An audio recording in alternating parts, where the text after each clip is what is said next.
গীতা শাস্ত্র কোনো ব্যক্তি বিশেষ, জাতি, বর্গ, পথ, দেশ, কাল অথবা কোনো কুরীতিগ্রস্ত সম্প্রদায়ের গ্রন্থ নয়, বরং এই ধর্মশাস্ত্র সর্বলৌকিক এবং সর্বকালিক।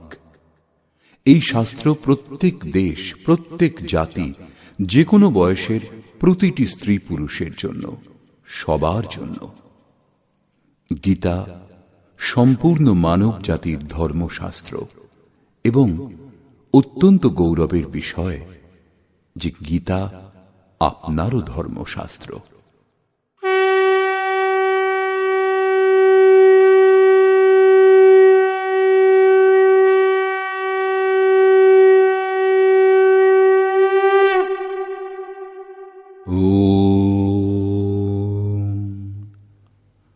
শ্রী পরমাত্মনে নমঃ। যথার্থ গীতা, শ্রীমদ্ ভগবৎ গীতা, অথ তৃতীয় অধ্যায়। দ্বিতীয় অধ্যায়ে ভগবান শ্রীকৃষ্ণ বলেছেন যে এই বুদ্ধি তোমার জন্য জ্ঞান মার্গের বিষয় বলা হয়েছে। সেই বুদ্ধি কি? এই যে যুদ্ধ করো। এই যুদ্ধে বিজয়ী হলে মহামহিম স্থিতি এবং পরাজয় হলে দেবত্ব লাভ হবে। জয়লাভ করলে সর্বস্ব এবং পরাভব হলে দেবত্ব, কিছু লাভ হবেই। অতএব এই দৃষ্টিতে লাভ লোকসান দুটিতেই কিছু না কিছু লাভ হবে, কিঞ্চিত মাত্র ক্ষতি নেই। পুনরায় বললেন, এখন তুমি নিষ্কাম কর্মযোগের বিষয়ে শোনো, যে বুদ্ধির সঙ্গে যুক্ত হয়ে তুমি কর্মবন্ধন থেকে সম্পূর্ণরূপে মুক্ত হয়ে যাবে। পুনরায় এই কর্মের বিশেষত্বের উপর আলোকপাত করলেন। কর্ম করবার সময় সাবধান হতে বললেন এবং ফলের আকাঙ্ক্ষা ত্যাগ করতে বললেন। কামনা শূন্য হয়ে কর্মে প্রবৃত্ত হতে বললেন। বললেন, কর্ম করবার সময় অশ্রদ্ধাও যেন না হয়, তাহলেই তুমি কর্মবন্ধন থেকে মুক্ত হবে। মুক্ত হবে ঠিকই, কিন্তু সে বিষয়ে তোমার অবস্থান সম্বন্ধে তোমার অবহিত থাকার কথা নয়। অতএব অর্জুনের নিষ্কাম কর্মযোগ অপেক্ষা জ্ঞান মার্গই সহজ বলে বোধ হল। তিনি জিজ্ঞাসা করলেন, হে জনার্দন, নিষ্কাম কর্মযোগ অপেক্ষা জ্ঞান মার্গই যদি আপনার বিচারে শ্রেষ্ঠ, তবে কেন আমাকে এই ভয়ঙ্কর কর্মে নিযুক্ত করছেন? এই জিজ্ঞাসা স্বাভাবিক ছিল। মনে করুন, আপনার সম্মুখে দুটি পথ আছে, দুটি একই স্থানে নিয়ে যায়। এখন আপনি যদি যেতে চান, তাহলে নিশ্চয়ই জিজ্ঞাসা করবেন, উভয়ের মধ্যে সুগম কোনটি? যদি না করেন, তাহলে আপনি পথিক নন। ঠিক এইভাবে অর্জুনও জিজ্ঞাসা করলেন। অর্জুন উবাচ,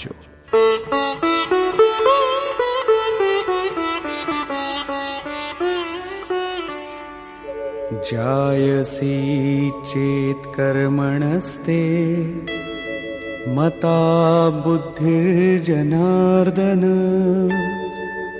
तत्किं कर्मणि घोरे मां नियोजयसि केशव। জনগণের প্রতি দয়ালু জনার্দন, যদি নিষ্কাম কর্মযোগ অপেক্ষা জ্ঞানযোগ শ্রেষ্ঠ বলে আপনার অভিমত, তাহলে হে কেশব, আমাকে ভয়ঙ্কর কর্মযোগে কেন নিযুক্ত করছেন? নিষ্কাম কর্মযোগ অর্জুনের ভয়ঙ্কর বলে মনে হল, কারণ এতে কর্মেই তোমার অধিকার আছে, ফলে নয়। কর্ম করবার সময় অশ্রদ্ধাও যেন না হয় এবং নিরন্তর সমর্পণের মধ্যে দিয়ে যোগে দৃষ্টি নিবদ্ধ করে কর্মে প্রবৃত্ত হও। জ্ঞান মার্গে পরাজয় হলে দেবত্ব, জয়লাভ করলে মহামহিম স্থিতি লাভ হবে। লাভ লোকসান স্বয়ং নির্ণয় করে এগিয়ে যেতে হবে। অর্জুনের নিষ্কাম কর্মযোগ অপেক্ষা জ্ঞানযোগ সহজ বলে বোধ হল। সেজন্য তিনি নিবেদন করলেন,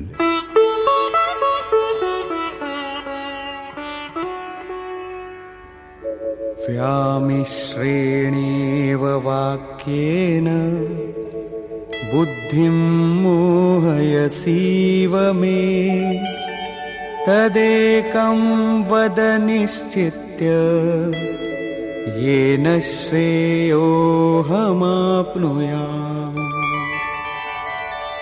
আপনি এই মিশ্রিত বাক্যের দ্বারা আমার বুদ্ধি যেন মুগ্ধ করছেন। আপনি আমার বুদ্ধির মোহ দূর করবার জন্য প্রবৃত্ত হয়েছেন।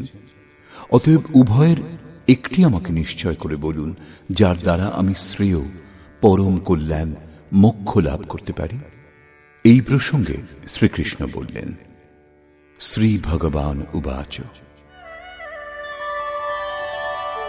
লোকেऽস্মিन् দ্বিবিধা নিষ্ঠা পুরা প্रोक्ता मया नघ জ্ঞানযোগেন সাংখ্যানাং কর্মযোগেন যোগিনাং।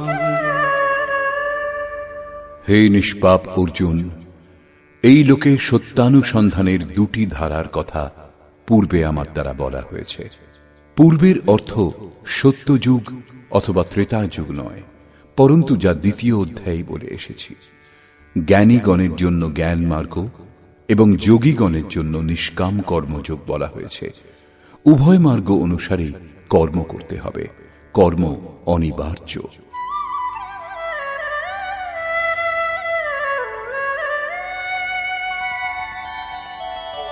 ন কর্মণামনারম্ভাৎ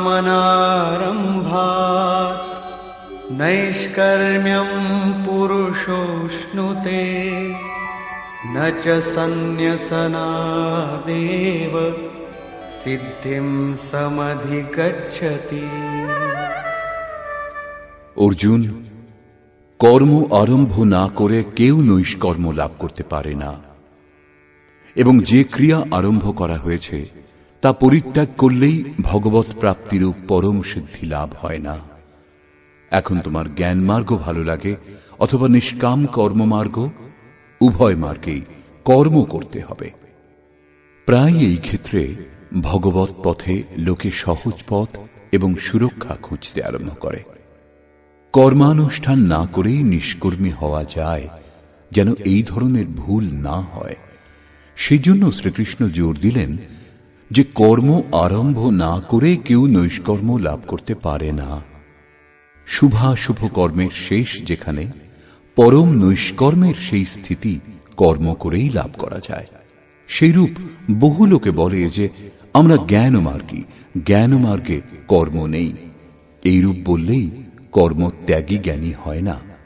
যে ক্রিয়া আরম্ভ হয়েছে তা ত্যাগ করলেই কেউ ভগবৎ সাক্ষাৎকার রূপ পরম সিদ্ধি লাভ করে না। কারণ নহি কশ্চিৎ ক্ষণমপি জাতু তিষ্ঠত্য কর্মকৃত কার্যতে হ্যবশঃ কর্ম সর্বঃ প্রকৃতিজৈর্গুণৈঃ। কর্ম না করে কোনো পুরুষ ক্ষণমাত্র থাকতে পারে না, কারণ সকলেই প্রকৃতিজাত গুণত্রয় দ্বারা মোহমুগ্ধ হয়ে কর্ম করে। প্রকৃতি ও প্রকৃতিজাত গুণ যতক্ষণ পর্যন্ত সক্রিয়, ততক্ষণ পর্যন্ত কোনো পুরুষ কর্ম না করে থাকতে পারে না। চতুর্থ অধ্যায়ের 33 ও 37তম শ্লোকে শ্রীকৃষ্ণ বলেছেন, সকল কর্ম জ্ঞানে শেষ হয়, জ্ঞানাগ্নি সমস্ত কর্ম ভস্মসাৎ করে। এখানে বলছেন কর্ম না করে কেউ থাকতে পারে না। তিনি কি বলতে চাইছেন? তার বলবার অর্থ হল যে যজ্ঞ করতে করতে ত্রিগুণাতীত হলে মনের বিলয় এবং সাক্ষাৎকারের সঙ্গে যজ্ঞের পরিণাম লাভ হলে কর্ম শেষ হয়ে যায়। সেই নির্ধারিত ক্রিয়া পূর্ণ হওয়ার আগে কর্ম সম্পূর্ণ হয় না। প্রকৃতির হাত থেকে রেহাই পাওয়া যায় না।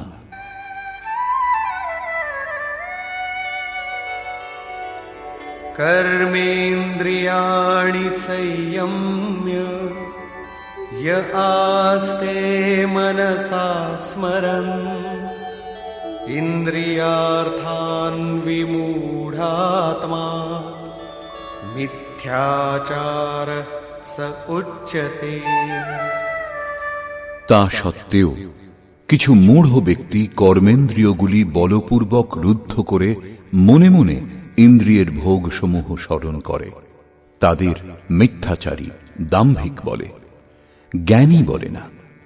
একথা প্রমাণিত যে কৃষ্ণকালেও এই ধরনের সংস্কার ছিল। লোকে যা করণীয় তা ত্যাগ করে ইন্দ্রিয়গুলি বলপূর্বক রুদ্ধ করে বলে বেড়াত যে আমি জ্ঞানী, আমি পূর্ণ। কিন্তু শ্রীকৃষ্ণ বলছেন যে তারা সকলেই ধূর্ত। জ্ঞান মার্গ ভালো লাগুক অথবা নিষ্কাম কর্মযোগ, উভয় মার্গেই কর্ম করতে হবে। यस्त्विन्द्रियाणि मनसा नियम्यारभतेऽर्जुन कर्मेन्द्रियैः कर्मयोगम् असक्तः स विशिष्यते। অর্জুন, যিনি মন থেকে ইন্দ্রিয় সমূহ সংযত করেন, যখন মনেও বাসনার স্ফুরণ হয় না, সর্বদা অনাসক্ত হয়ে কর্মেন্দ্রিয় দ্বারা কর্মযোগের আচরণ করেন, তিনিই শ্রেষ্ঠ। একথা বোঝা গেল যে কর্মের আচরণ করতে হবে, কিন্তু প্রশ্ন যে কোন কর্ম করব। ভগবান শ্রীকৃষ্ণ বলছেন, নিয়তং কুরু কর্ম ত্বং কর্মজায়ো হ্যকর্মণঃ শরীরয়াত্রাপি চ তে ন প্রসিদ্ধেদ কর্মণঃ।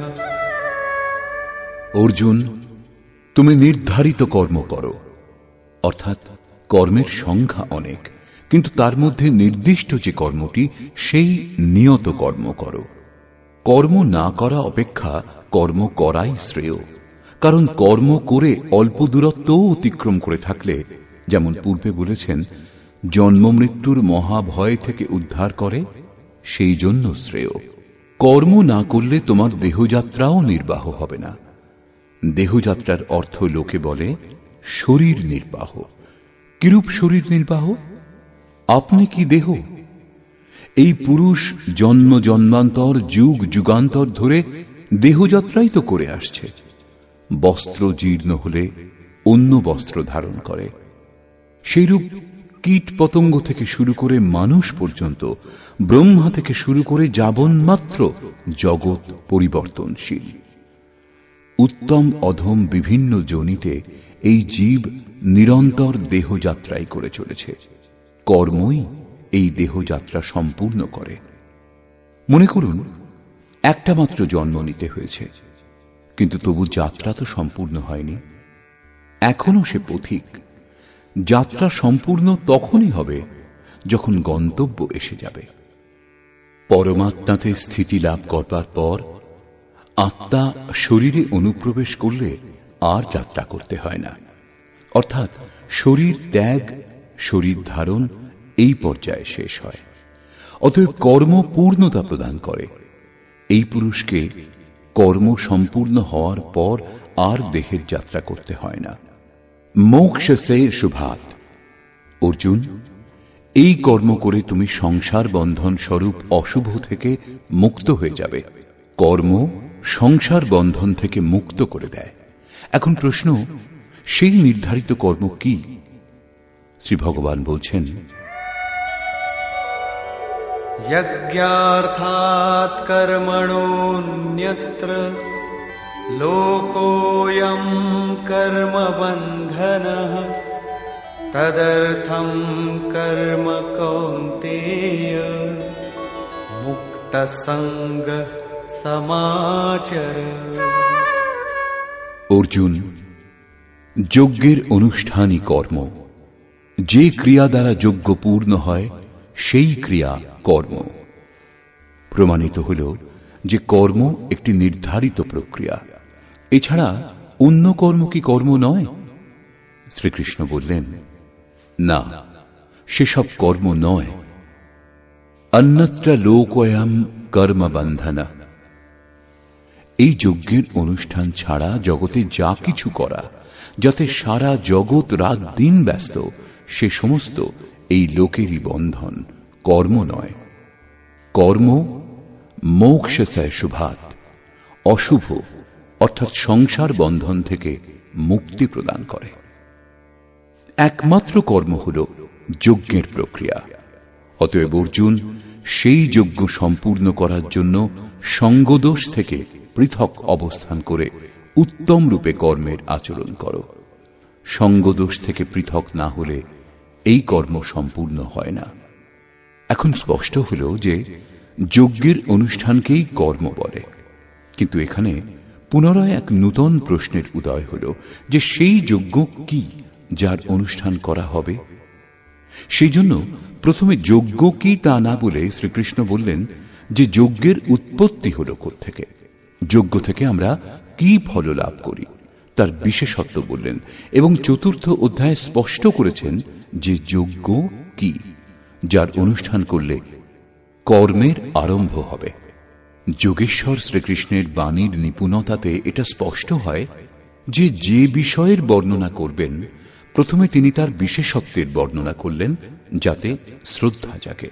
তারপর তিনি তাতে যে সতর্কতা অবলম্বন করতে হয় তার উপর আলোকপাত করলেন এবং অবশেষে মুখ্য সিদ্ধান্ত প্রতিপাদন করলেন।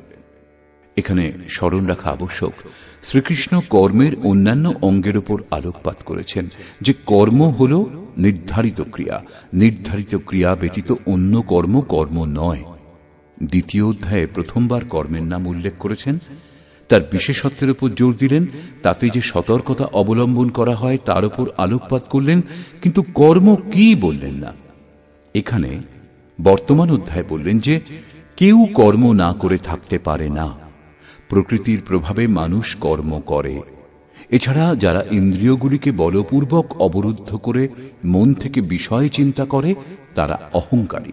সেই জন্য অর্জুন, মনের দ্বারা ইন্দ্রিয় সমূহ সংযত করে তুমি কর্ম করো, কিন্তু কোন কর্ম করা হবে সে প্রশ্নটি যেমন তেমনি রইল। যোগেশ্বর শ্রীকৃষ্ণ বললেন, অর্জুন তুমি নির্ধারিত কর্ম করো। এখন প্রশ্ন, সেই নির্ধারিত কর্ম কি যার অনুষ্ঠান করতে বলেছেন?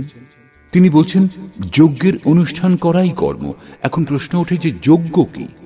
এখানে যজ্ঞের উৎপত্তি এবং বিশেষত্ব পর্যন্ত বলবেন। চতুর্থ অধ্যায়ে যজ্ঞের সম্বন্ধে সুস্পষ্ট ধারণা হবে যার অনুষ্ঠানই কর্ম। গীতা শাস্ত্র বোঝার চাবিকাঠি হল কর্মের এই পরিভাষা। যজ্ঞ ছাড়া সবকিছু করে সংসারী লোকেরা। কেউ চাষ করে, কেউ ব্যবসা, কেউ উচ্চ পদে প্রতিষ্ঠিত, কেউ সেবক, কেউ বা নিজেকে বুদ্ধিজীবী বলে, কেউ বলে শ্রমিক, কেউ সমাজ সেবাকে, কেউ দেশ সেবাকে কর্ম বলে মনে করে। এই কর্মগুলির মধ্যে কিছু কর্মকে সকাম এবং কিছু কর্মকে নিষ্কাম কর্ম বলে লোকের ভূমিকাও তৈরি করে নিয়েছে, কিন্তু শ্রীকৃষ্ণের অনুসারে সেসব কর্ম নয়। অন্যত্র লোকোয়ম কর্ম বন্ধনা। যজ্ঞের অনুষ্ঠান ছাড়া যা কিছু করা হয় সেসব কর্ম এই লোকেরই বন্ধন, মোক্ষ প্রদানকারী কর্ম নয়। বস্তুত যজ্ঞের অনুষ্ঠান কর্ম। এখন যজ্ঞ কি তা না বলে ভগবান শ্রীকৃষ্ণ বলছেন যজ্ঞ এলো কোথা থেকে।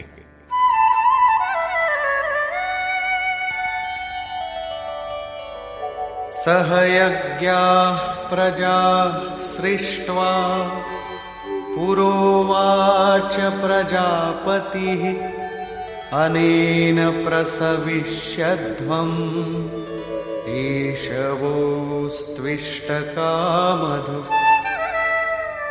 প্রজাপতি ব্রহ্মা কল্পারম্ভে যজ্ঞের সঙ্গে প্রজা সৃষ্টি করে বলেছিলেন, এই যজ্ঞ দ্বারা তোমরা বৃদ্ধিপ্রাপ্ত হও, এই যজ্ঞ তোমাদের ইষ্টকামাধুক, যাতে অনিষ্ট না হয়, অবিনাশী ইষ্ট সম্বন্ধীয় কামনা পূর্ণ করুক। যজ্ঞর সঙ্গে প্রজাদেরকে সৃষ্টি করেছিলেন প্রজাপতি ব্রহ্মা। ব্রহ্মাকে তিনি কি চতুর্মুখ এবং অষ্টচক্ষু বিশিষ্ট কোন দেবতা যেমন প্রচলিত আছে? শ্রীকৃষ্ণের অনুসারে দেবতা নামের কোনো আলাদা সত্তা নেই। তাহলে প্রজাপতি কে? বস্তুত যিনি প্রজার মূল উদ্গম, পরমাত্মাতে স্থিতি লাভ করেছেন, সেই মহাপুরুষই প্রজাপতি। বুদ্ধি ব্রহ্মা, অহংকার শিব বুদ্ধি অজ মনসী চিত্ত মহান। সেই সময় বুদ্ধি যন্ত্র মাত্র হয়। এইরূপ মহাপুরুষের মাধ্যমে পরমাত্মাই কথা বলেন। ভজনের বাস্তবিক ক্রিয়া আরম্ভ হলে বুদ্ধির ক্রমবিকাশ হয়। শুরুতে সেই বুদ্ধি ব্রহ্মবিদ্যার সঙ্গে সংযুক্ত হওয়ার জন্য তাকে ব্রহ্মবিদ বলা হয়। ক্রমশ সমস্ত বিকার শান্ত হলে, ব্রহ্মবিদ্যাতে শ্রেষ্ঠতা লাভ করলে তাকে ব্রহ্মবিদ্যর বলা হয়। ধীরে ধীরে বিকাশ আরো সূক্ষ্ম হলে, বুদ্ধির আরো বিকাশ হয়, তখন তাকে ব্রহ্মবিদ্যরিয়ান বলে। সেই অবস্থা লাভ হলে ব্রহ্মবিদ্যেতা পুরুষ অন্যকেও উত্থান মার্গে নিয়ে যাওয়ার যোগ্যতা অর্জন করেন। বুদ্ধির পরাকাষ্ঠা হল ব্রহ্মবিদ্যরিষ্ট, অর্থাৎ ব্রহ্মবিদের সেই অবস্থা যাতে ইষ্ট ওতপ্রোত। এইরূপ স্থিতি লাভ করেছেন যিনি, তিনি প্রজার মূল উদ্গম পরমাত্মায় স্থিত থাকেন। এরূপ মহাপুরুষের বুদ্ধি যন্ত্রমাত্র, তাঁদেরই প্রজাপতি বলা হয়। তাঁরা প্রকৃতির দ্বন্দ্বের বিশ্লেষণ করে আরাধনা ক্রিয়ার রচনা করেন। যজ্ঞের অনুরূপ সংস্কার প্রদান করাই প্রজা সৃষ্টি। এর পূর্বে সমাজ অচৈতন্য এবং অব্যবস্থিত অবস্থাতে থাকে। যজ্ঞের অনুরূপ এদের গড়ে তোলাই হল সৃষ্টি, অর্থাৎ সুসজ্জিত করা। এইরূপ মহাপুরুষ সৃষ্টির আরম্ভে যজ্ঞের সঙ্গে প্রজার সৃষ্টি করেছেন। কল্প রোগ মুক্ত করে, বৈদ্য কল্প প্রদান করেন, আবার কেউ কায়া কল্প করে। এটা অবশ্য শরীরের ক্ষণিক কল্প। যথার্থ কল্প তখনই হয় যখন ভবরোগ থেকে মুক্তি লাভ হয়। আরাধনার আরম্ভ এই কল্পের প্রারম্ভিক অবস্থা। আরাধনা সম্পূর্ণ হলেই কল্প সম্পূর্ণ হবে। সেইরূপ পরমাত্ম স্বরূপে স্থিত মহাপুরুষগণ ভজনের আরম্ভে যজ্ঞের সঙ্গে সংস্কার সুসংগঠিত করে বললেন, এই যজ্ঞ দ্বারা তোমরা সমৃদ্ধ হও। কিরূপ সমৃদ্ধি? সেই সমৃদ্ধি কি কাঁচা ঘরবাড়ি পাকা করা, বেশি উপার্জন করা? বলছেন না, যজ্ঞ ইষ্ট কামধুক, ইষ্ট সম্বন্ধীয় কামনা পূর্ণ করবে। ইষ্ট একমাত্র পরমাত্মা, সেই পরমাত্মা সম্বন্ধীয় কামনা পূর্ণ করে এই যজ্ঞ। এখানে এ প্রশ্ন স্বাভাবিক যে যজ্ঞ সরাসরি পরমাত্মার প্রাপ্তি করাবে নাকি ক্রমে ক্রমে চলার পর?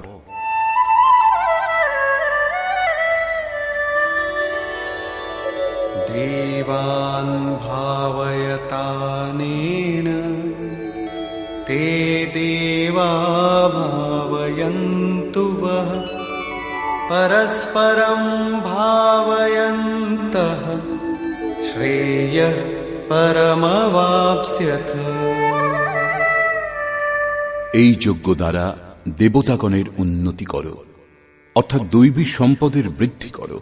সেই দেবতাগণও তোমাদের উন্নত করবেন। এইরূপ পরস্পরের উন্নতি দ্বারা পরম শ্রেয়, যার পর কিছু লাভ করা বাকি থাকবে না, এইরূপ পরম কল্যাণ লাভ করবে। যেমন যেমন আমরা যজ্ঞের অনুষ্ঠান করব, পরে যজ্ঞের অর্থ আরাধনার বিধি হবে, তেমন তেমন হৃদয়ে দৈবী সম্পদ অর্জন হতে থাকবে। পরম দেব এক পরমাত্মা। সেই পরম দেবে স্থিতি লাভ করতে সাহায্য করে যে সম্পদ, অন্তঃকরণে যে সজাতীয় প্রবৃত্তি বিদ্যমান, সেই সজাতীয় প্রবৃত্তি সমূহই দৈবী সম্পদ। কারণ এদের সাহায্যেই পরম দেবের প্রাপ্তি হয়, সেজন্য দৈবী সম্পদ বলা হয়। বাহ্য জগতের দেবতা পাথর জল নয়, যেমন লোকে কল্পনা করে। যোগেশ্বর শ্রীকৃষ্ণের বাণীতে তাদের অস্তিত্ব নেই।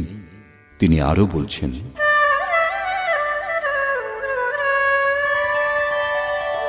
ইষ্টান ভোগান হিবো দেবা দাস্যন্তে যজ্ঞভাবিতাঃ তৈর্দত্তান প্রদায়েভ্যো यो ভুঙ্ক্তেস্তেন এব সহ।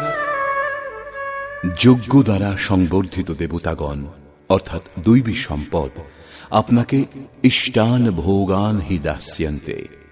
ইষ্ট অর্থাৎ আরাধ্য সম্বন্ধীয় ভোগ প্রদান করবেন, অন্য কিছু নয়। তাই দত্তান, তিনি একমাত্র দাতা। ইষ্ট লাভের অন্য কোনো বিকল্প নেই। এই দৈবী গুণসমূহকে সংবর্ধন না করে যিনি এই স্থিতি ভোগ করেন তিনি নিশ্চয়ই চোর। যখন লাভ হয়নি তখন তিনি কি উপভোগ করবেন? কিন্তু বলেন অবশ্যই আমি পূর্ণ তত্ত্বদর্শী। এইরূপ মিথ্যাবাদী এই পথ থেকে মুখ লুকিয়ে বেড়ায়। তারা চোর, প্রাপ্তকর্তা নয়। কিন্তু যারা লাভ করেছেন তারা কি পেয়েছেন?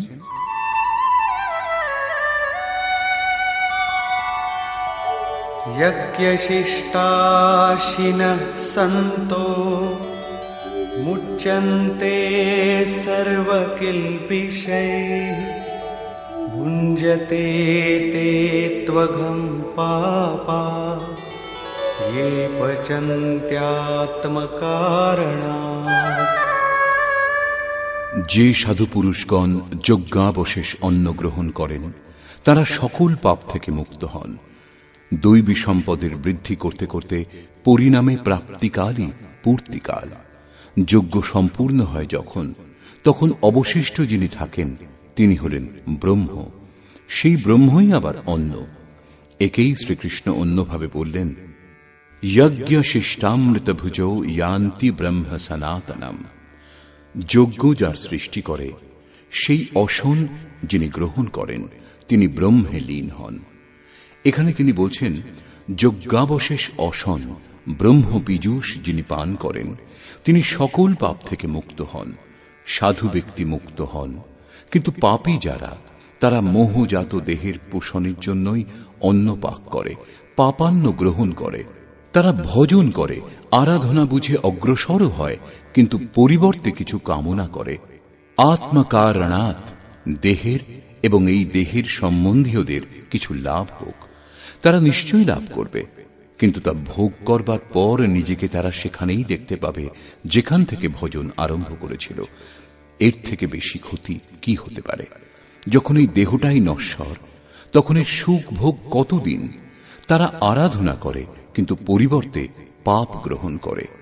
পলটি সুধাতে সঠ বিশলেহি, তা নষ্ট হবে না ঠিক, কিন্তু এগিয়েও যাবে না। সেজন্য শ্রীকৃষ্ণ নিষ্কাম হয়ে কর্ম অর্থাৎ ভজন করবার উপর জোর দিলেন। এখন পর্যন্ত শ্রীকৃষ্ণ বলেছেন যে যজ্ঞ পরম শ্রেয় প্রদান করে এবং মহাপুরুষই তার রচনা করেন। কিন্তু মহাপুরুষ প্রজা রচনার জন্য কেন প্রবৃত্ত হন এ সম্বন্ধে বলছেন,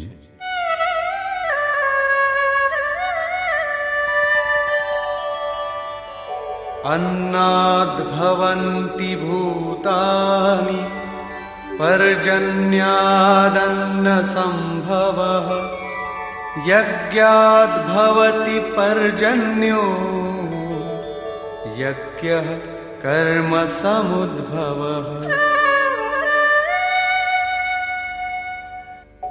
कर्म ब्रह्मोद्भवं विद्धि ब्रह्माक्षरसमुद्भवम् तस्मात् सर्वगतं ब्रह्म नित्यं यज्ञे प्रतिष्ठितम्।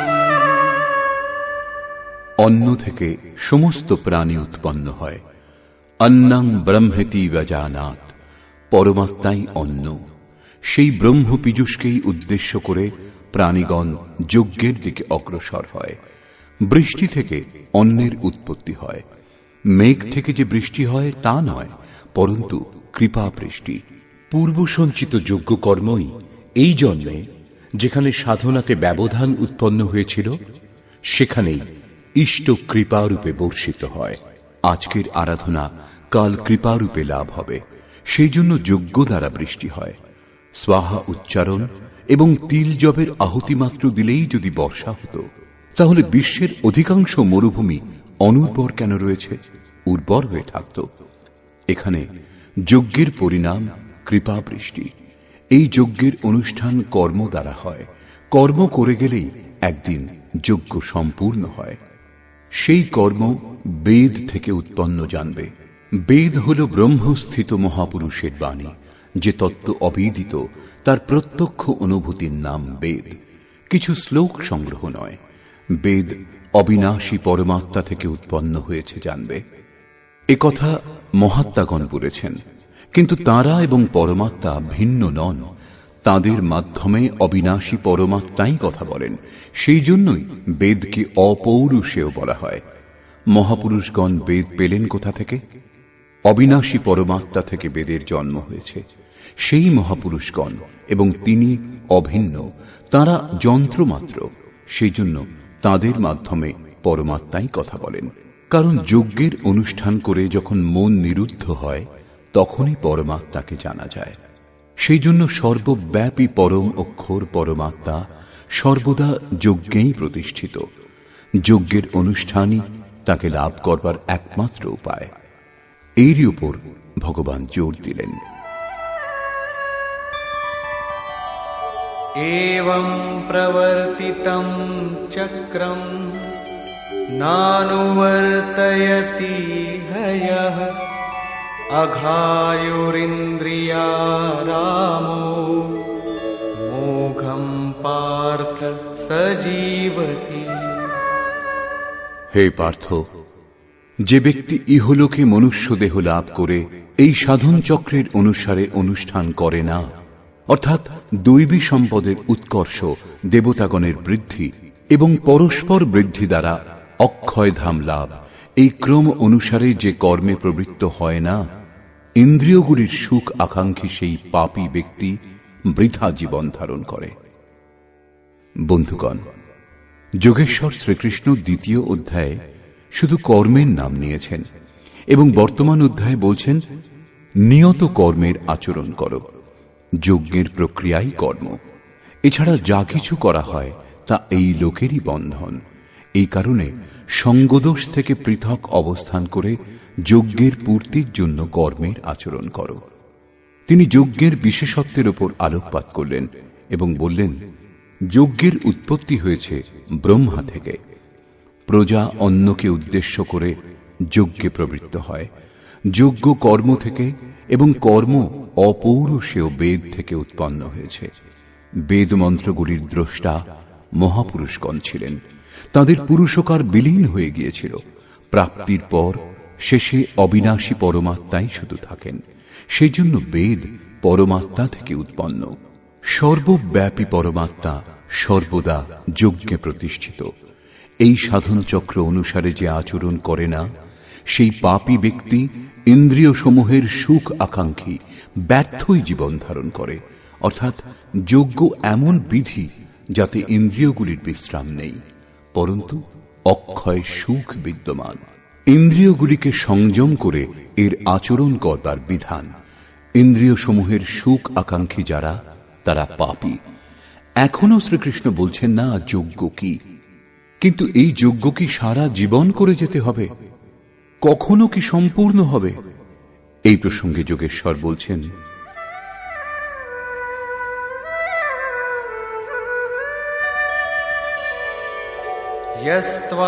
यस्त्वात्मरतिरेव स्यात् आत्मतृप्तश्च मानवः आत्मन्येव च सन्तुष्टः तस्य कार्यं न विद्यते।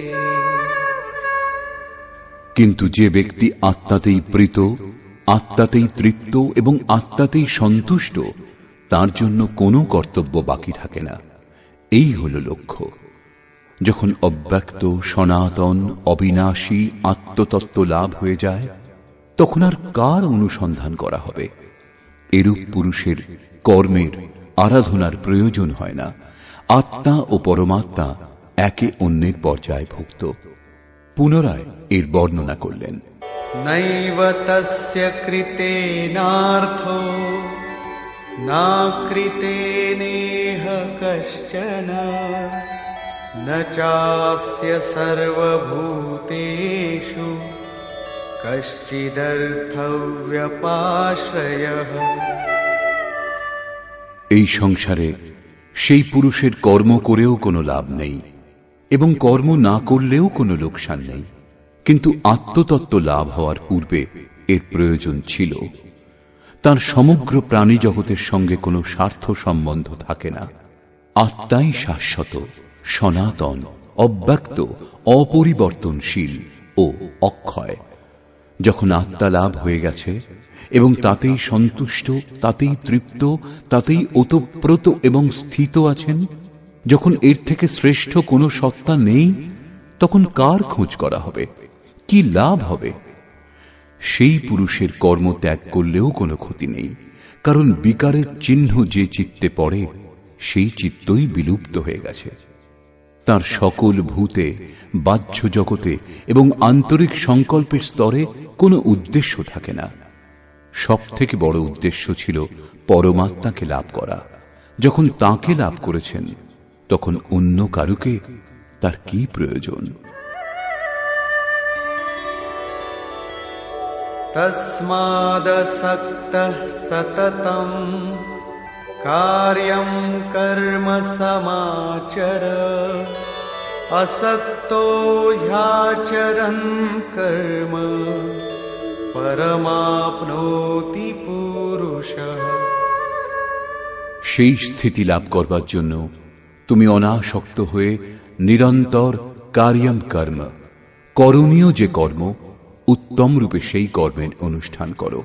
কারণ অনাসক্ত পুরুষ কর্মের অনুষ্ঠান করে পরমাত্মাকে লাভ করেন। নিয়ত কর্ম, কার্যম কর্ম এক।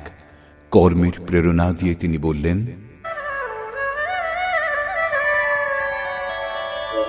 কর্মণৈব হি সংসিদ্ধিম আস্থিতা জনকাদয়ঃ লোকসংগ্রহমেবাপি সম্পশ্যন কর্তুমর্হসি। জনকের তাৎপর্য রাজা জনক নয়। জনক জন্মদাতাকে বলে। যোগী জনক আপনার স্বরূপকে জন্ম দেয়, প্রকট করে। যোগ সংযুক্ত প্রত্যেক মহাপুরুষ জনক। এরূপ যোগ সংযুক্ত বহু ঋষি জনকাদয়, জনক ইত্যাদি জ্ঞানী মহাপুরুষও কর্মণা এব হি সংসিদ্ধিম, কর্ম করেই পরম সিদ্ধি লাভ করেছেন। পরম সিদ্ধির অর্থ হল পরম তত্ত্ব পরমাত্মাকে লাভ করা।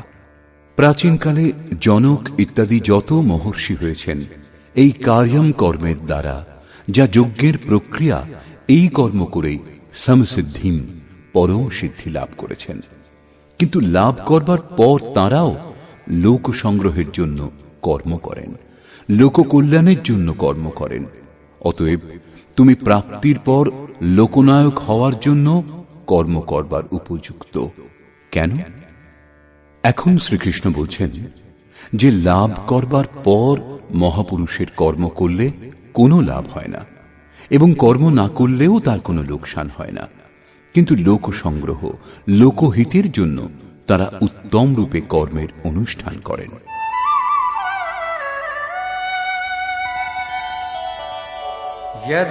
যদ্যদাচরতি শ্রেষ্ঠঃ তত্তদেবেতরো জনঃ স যৎপ্রমাণং কুরুতে লোকস্তদনুবর্ততে। শ্রেষ্ঠ ব্যক্তি যা যা আচরণ করেন, সাধারণ লোকে তাই অনুকরণ করে। সেই মহাপুরুষ যা কিছু প্রমাণ করে দেন, অন্য লোকে তাই অনুসরণ করে। পূর্বে শ্রীকৃষ্ণ স্বরূপে স্থিত আত্মতৃপ্ত মহাপুরুষের অবস্থিতির ওপর আলোকপাত করেছেন।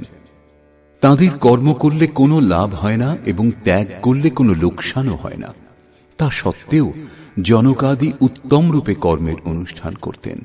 এখানে শ্রীকৃষ্ণ সেই মহাপুরুষগণের সঙ্গে নিজের তুলনা করেছেন যে তিনিও মহাপুরুষ।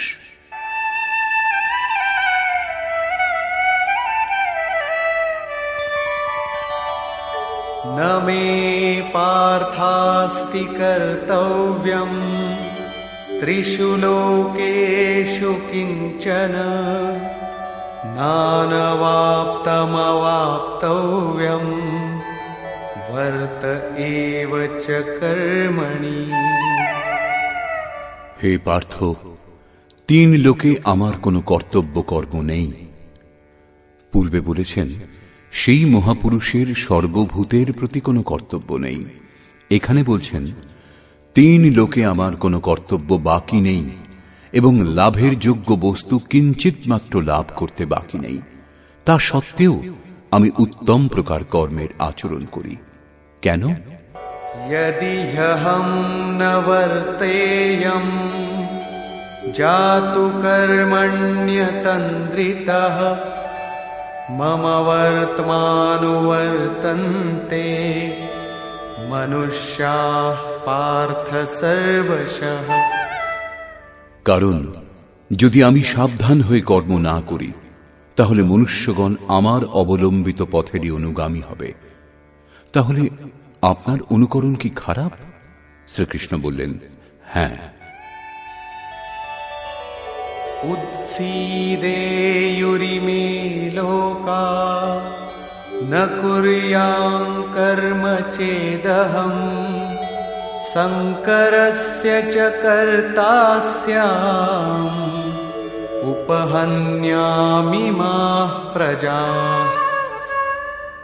যদি আমি সাবধান হয়ে কর্ম না করি, তাহলে এই সকল লোক ভ্রষ্ট হবে এবং আমি সংকরাস্য বর্ণ সংকরের সৃষ্টিকর্তা হব এবং এই সকল প্রজার বিনাশের কারণ হব। স্বরূপে স্থিত মহাপুরুষ সতর্ক হয়ে যদি আরাধনাক্রমে প্রবৃত্ত না থাকেন, তাহলে সমাজ তার অনুকরণ করে ভ্রষ্ট হয়ে যাবে। তিনি না করলেও তার কোনো লোকসান নেই, কারণ তিনি আরাধনা সম্পূর্ণ করে নিবৃত্ত হয়েছেন। কিন্তু সমাজ তো এখনো আরাধনা আরম্ভই করেনি। অনুগামীদের পথ প্রদর্শনের জন্যই মহাপুরুষ কর্ম করেন। আমিও করি। অর্থাৎ শ্রীকৃষ্ণ মহাপুরুষ ছিলেন, বৈকুণ্ঠ থেকে আবির্ভূত কোনো অবতার নন। তিনি বললেন, মহাপুরুষ লোককল্যাণের জন্য কর্ম করেন, আমিও করি। আমি যদি না করি, তাহলে মানুষ আদর্শভ্রষ্ট হবে, সকলেই কর্ম ত্যাগ করবে। মন বড় চঞ্চল, সবকিছু পেতে চায়, কেবল ভজন করতে চায় না। স্বরূপস্থ মহাপুরুষ যদি কর্ম না করেন, তবে তাকে দেখে অনুগামীগণও কর্ম ত্যাগ করবে। অজুহাত দেখাবে যে ইনি তো ভজন করেন না, পান খান, সুগন্ধদ্রব্য ব্যবহার করেন, সামান্য জনের মতো কথা বলেন, তবুও একে মহাপুরুষ বলে সমাদর করা হয়। এরূপ চিন্তা করে তারাও আরাধনা ত্যাগ করে আদর্শভ্রষ্ট হয়। শ্রীকৃষ্ণ বললেন, যদি আমি কর্ম না করি, তাহলে সকলেই ভ্রষ্ট হবে এবং আমি বর্ণ সংকর দোষের মূল কারণ হব। স্ত্রীগণ কলুষিত হলে বর্ণ সংকরের প্রভাব দেখা যায়। অর্জুনও এই ভয়ে ব্যাকুল ছিলেন যে স্ত্রীগণ কলুষিত হলে বর্ণ সংকর উৎপন্ন হবে। কিন্তু শ্রীকৃষ্ণ বললেন, যদি আমি সাবধান হয়ে আরাধনায় রত না থাকি, তাহলে বর্ণ সংকর দোষের মূল কারণ আমি হব। বস্তুত আত্মার শুদ্ধ বর্ণ পরমাত্মা। নিজের শাশ্বত স্বরূপের পথ থেকে ভ্রষ্ট হওয়াই বর্ণ সংকরতা। স্বরূপস্থ মহাপুরুষ আরাধনা ক্রিয়াতে প্রবৃত্ত না থাকলে অনুগামীগণ তাকে অনুকরণ করতে গিয়ে ক্রিয়ারহিত হয়ে যাবে, আত্মপথ থেকে ভ্রষ্ট হবে, বর্ণ সংকর হয়ে যাবে। তারা প্রকৃতির মোহে মুগ্ধ হবে। স্ত্রীগণের সতীত্ব এবং জাতির শুদ্ধতা এগুলি সামাজিক ব্যবস্থা, অধিকারের প্রশ্ন। সমাজের পক্ষে এর উপযোগিতাও আছে, কিন্তু মাতা পিতার ভুলের কোনো প্রভাব সন্তানের সাধনার উপর পড়ে না। আপন করণী পার উতরণী। হনুমান, ব্যাস, বশিষ্ঠ, নারদ, সুখদেব, কবির, যিশু এরা উত্তম মহাপুরুষ হয়েছিলেন, কিন্তু সামাজিক কুলীনতার সঙ্গে এদের কোনো সম্পর্ক ছিল না। আত্মা নিজের পূর্বজন্মের গুণধর্ম সঙ্গে নিয়ে আসে। শ্রীকৃষ্ণ বলছেন, মনঃ ষষ্ঠানি ইন্দ্রিয়াণি প্রকৃতিস্থানি কর্ষতি। মন ও ইন্দ্রিয় সমূহ দ্বারা যে কাজ এই জন্মে করা হয়, সেই সংস্কার নিয়ে জীবাত্মা পুরনো দেহ ত্যাগ করে নূতন দেহে প্রবেশ করে। এতে জন্মদাতাদের কোনো ভূমিকা নেই, তাদের বিকাশক্রমে কোনো ব্যবধানের সৃষ্টি হয় না। অতএব স্ত্রীগণ কলুষিত হলে বর্ণ সংকর হয় না। স্ত্রীগণের কলুষিত হওয়া এবং বর্ণ সংকরের মধ্যে কোনো সম্পর্ক নেই। শুদ্ধ স্বরূপের দিকে অগ্রসর না হয়ে প্রকৃতিতে মুগ্ধ হওয়াকেই বর্ণ সংকর বলে। মহাপুরুষ যদি সাবধান হয়ে ক্রিয়াতে নিয়ত কর্মে প্রবৃত্ত না থাকেন এবং অন্য লোকদের দিয়ে ক্রিয়া না করান, তাহলে তিনি সেই সকল প্রজার হননকারী, বিনাশক হন। সাধনাক্রমে চলে সেই মূল অবিনাশীকে লাভ করাই জীবন, এবং প্রকৃতিতে মুগ্ধ হওয়া, পথভ্রষ্ট হওয়াই মৃত্যু। কিন্তু মহাপুরুষ যদি এই সকল প্রজাদের ক্রিয়াপথে চালিত না করেন, সেই সকল প্রজাদের সংযত করে সৎ পথে না চালান, তাহলে তিনি সকল প্রজার হননকর্তা, হিংসক হবেন। এবং যিনি স্বয়ং চলে অন্যকেও সেই পথে চালান, তিনি শুদ্ধ অহিংসক। গীতা শাস্ত্র অনুসারে দেহের মৃত্যু নশ্বর কলেবরের মৃত্যু, পরিবর্তন মাত্র, হিংসা নয়।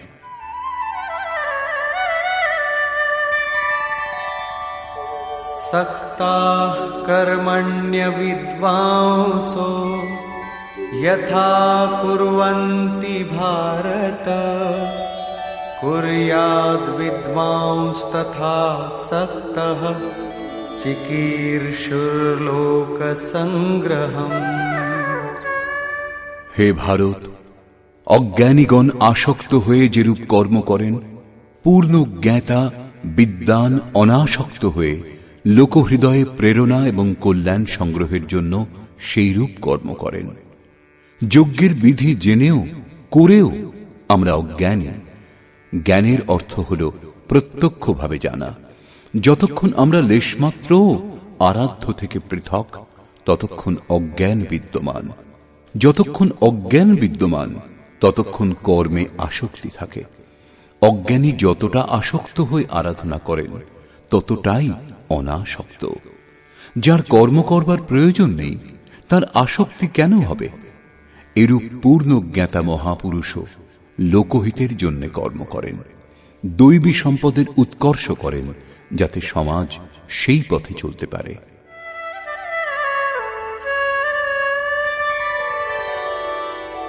न बुद्धिभेदं जनयेद् अज्ञानां कर्मसंगिनां जोषयेत् सर्वकर्माणि विद्वान् युक्तः समाचरन्। জ্ঞানী পুরুষের লক্ষ্য রাখা উচিত, যাতে কর্মে আসক্ত অজ্ঞানীগণের বুদ্ধিভ্রম না হয়। অর্থাৎ স্বরূপস্থ মহাপুরুষগণ সতর্ক হয়ে আচরণ করবেন, যাতে অনুগামীদের মনে কর্মের প্রতি অশ্রদ্ধা উৎপন্ন না হয়। পরমাত্ম তত্ত্বের সঙ্গে সংযুক্ত মহাপুরুষের উচিত স্বয়ং উত্তম রূপে নির্ধারিত কর্ম করে তাদেরও সেই কর্ম করবার জন্য প্রেরণা দান। এই কারণেই চিত্রকূট অনুসূয়া আশ্রমে পূজ্য মহারাজজি বৃদ্ধাবস্থাতেও রাত 2টোয় উঠতেন এবং রাত 3টে আশ্রমবাসী সাধকদের ডেকে তুলে বলতেন, মাটির পুতুলরা ওঠো সবাই।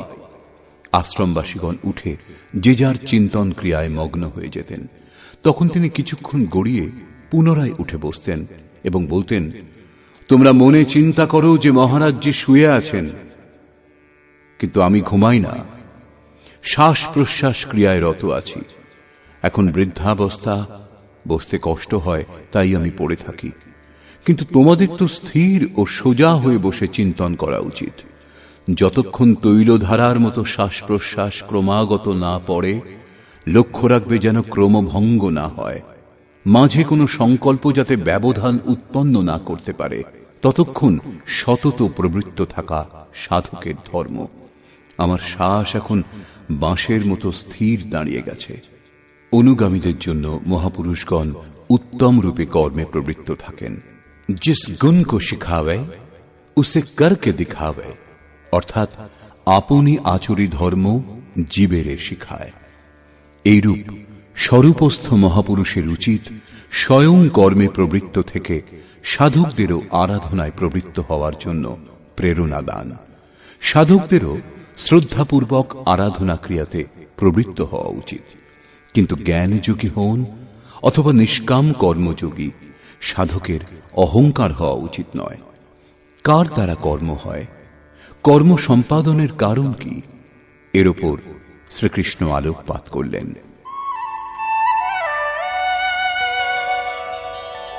প্রকৃতে ক্রিয়মাণানি गुणैः कर्माणि सर्वशः अहंकार विमूढात्मा कर्ताहमिति मन्यते। আরম্ভ থেকে পূর্ণ হওয়া পর্যন্ত কর্ম প্রকৃতির গুণত্রয় দ্বারা সম্পাদিত হয়। তা সত্ত্বেও অহংকারে যিনি বিশেষ রূপে মূঢ়, তিনি আমি কর্তা এই রূপ মনে করেন। একথা কিরূপে স্বীকার করা হবে যে আরাধনা প্রকৃতির গুণে হয়? এটা কে দেখেছেন? এই প্রসঙ্গে বলছেন, তত্ত্ববিত্তু মহাবাহো গুণকর্ম বিভাগয়োঃ গুণাগুণেষু বর্তন্তে ইতি মত্বা ন সজ্জতে। হে মহাবাহ, গুণবিভাগ এবং কর্মবিভাগকে তত্ত্ববিদ পরম তত্ত্ব পরমাত্মার সম্যক জ্ঞান বিশিষ্ট মহাপুরুষগণ দেখেছেন এবং সম্পূর্ণ গুণ গুণসমূহে বর্তিত। এরূপ চিন্তা করে তারা গুণ এবং কর্মের কর্তৃত্বে আসক্ত হন না। এখানে তত্ত্বের অর্থ পরম তত্ত্ব পরমাত্মা, 5টা অথবা 25টা তত্ত্ব নয়, লোকে যেমন কল্পনা করে থাকে। যোগেশ্বর শ্রীকৃষ্ণের বাণীতে তত্ত্ব একমাত্র পরমাত্মা, অন্য কোনো তত্ত্ব নেই। গুণাতীত হয়ে পরম তত্ত্ব পরমাত্মায় স্থিত মহাপুরুষ গুণের অনুসারে কর্মগুলির বিভাজন দেখতে পান। তামসিক গুণের প্রভাবে আলস্য, নিদ্রা, প্রমাদ, কর্মে প্রবৃত্ত না হওয়ার স্বভাব দেখা যায়। রাজসিক গুণের প্রভাবে আরাধনা থেকে সরে না আসার স্বভাব, শৌর্য এবং স্বামী ভাব দেখা যায়। সাত্ত্বিক গুণ কার্যরত হলে ধ্যান, সমাধি, অনুভবে উপলব্ধি, নিরন্তর চিন্তন, সরল স্বভাব হয়। গুণ পরিবর্তনশীল। প্রত্যক্ষদর্শী জ্ঞানী বুঝতে পারেন গুণ অনুসারে কর্মের উৎকর্ষ অপকর্ষ হয়। গুণ নিজের কর্ম করিয়ে নেয়, অর্থাৎ গুণ গুণে বর্তিত হয়। এরূপ চিন্তা করে প্রত্যক্ষ দ্রষ্টা কর্মে আসক্ত হন না। কিন্তু যিনি গুণের অতীত হতে পারেননি, এখনো পথিক, তাকে কর্মে আসক্ত থাকতে হবে।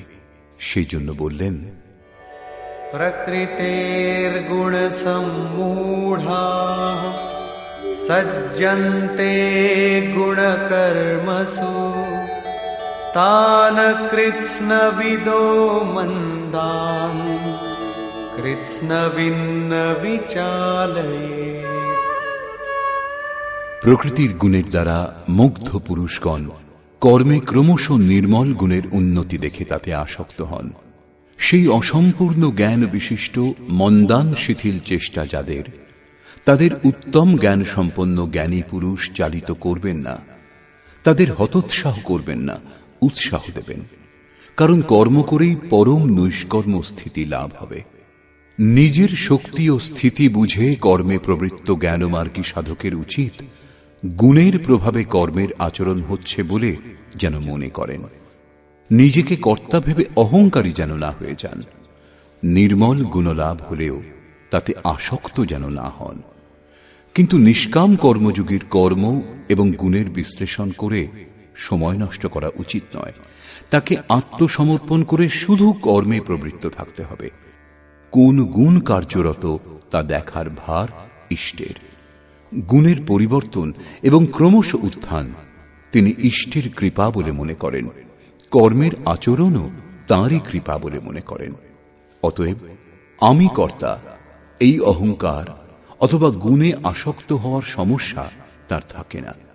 তিনি তো অনবরত প্রবৃত্ত থাকেন। এই প্রসঙ্গে এর সঙ্গে যুদ্ধের স্বরূপ বর্ণনা করে ভগবান শ্রীকৃষ্ণ বলছেন,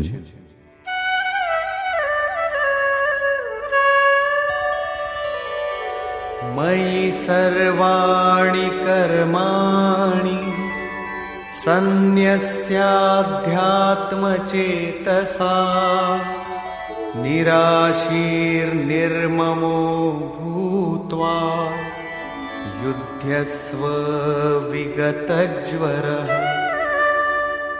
সেই জন্য অর্জুন, তুমি অধ্যাত্ম চেতসা অন্তরাত্মায় চিত্তকে নিরুদ্ধ করে ধ্যানস্থ হয়ে কর্মগুলি আমাতে সমর্পণ করে আশা, মমতা ও শোক শূন্য হয়ে যুদ্ধ করো। যখন চিত্ত ধ্যানস্থ, লেশমাত্র কিছু পাওয়ার আশা নেই, কর্মের প্রতি আসক্তি নেই, অসফলতার সন্তাপ নেই, তখন সেই পুরুষ যুদ্ধ কি করবেন? যখন চারিদিক থেকে চিত্ত সংযত হয়ে হৃদয় দেশে নিরুদ্ধ হয়ে আসছে, তখন সেই পুরুষ যুদ্ধ করতে যাবেন কেন? কার সঙ্গে যুদ্ধ করবেন? সে স্থানে কে বা আছে? বাস্তবে যখন আপনি ধ্যান করতে আরম্ভ করবেন, তখনই যুদ্ধের আসল স্বরূপ আপনি বুঝতে পারবেন। কাম, ক্রোধ, রাগ, দেশ, আশা, তৃষ্ণা ইত্যাদি বিকার সমূহ বিজাতীয় প্রবৃত্তিগুলি যাদের কুরু বলা হয়, এরা সংসারে যাতে প্রবৃত্তি হয় তারই চেষ্টা করবে, বিঘ্নরূপে ভয়ঙ্কর আক্রমণ করবে। এদের সঙ্গে সংঘর্ষের নামই যুদ্ধ। একে অতিক্রম করে যাওয়াই হল বাস্তবিক যুদ্ধ। এদের নিশ্চিহ্ন করে অন্তরাত্মায় মনকে স্থির করা, ধ্যানস্থ হওয়াই যথার্থ যুদ্ধ। এর ওপর পুনরায় জোর দিলেন।